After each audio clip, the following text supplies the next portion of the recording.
দর্শকবৃন্দ আসসালামু আলাইকুম। ইনকলাবের সাহসী কণ্ঠস্বর ওসমান হাদি আর আমাদের মাঝে নেই, তো এ বিষয়ে কাল রাত্রিবেলা ডক্টর ইউনূস নিউজ করেছেন। তো আজকে আমরা তার মুখে পুরোপুরি ঘটনাটা শুনে আসব। চলুন দেখি। প্রিয় দেশবাসী, আসসালামু আলাইকুম। আমি আপনাদের সামনে হাজির হয়েছি অত্যন্ত হৃদয় বিদারক একটি সংবাদ নিয়ে।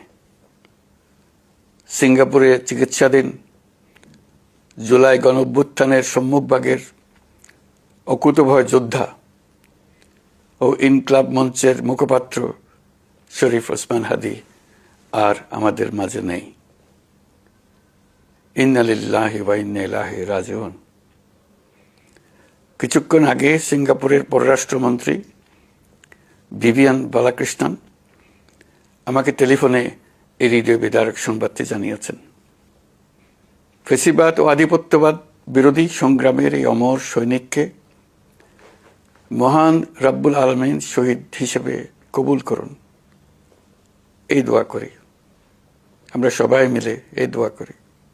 শরীফ ওসমান হাদির এই অকাল মৃত্যুতে আমি গভীর শোক ও দুঃখ প্রকাশ করছি।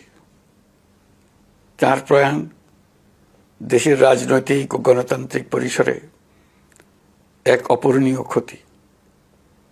আমি তার রুহের মাগফিরাত কামনা করছি এবং শোক সন্তপ্ত স্ত্রী, পরিবারের সদস্যবৃন্দ, স্বজন ও সহকর্মীদের প্রতি গভীর সমবেদনা জানাচ্ছি।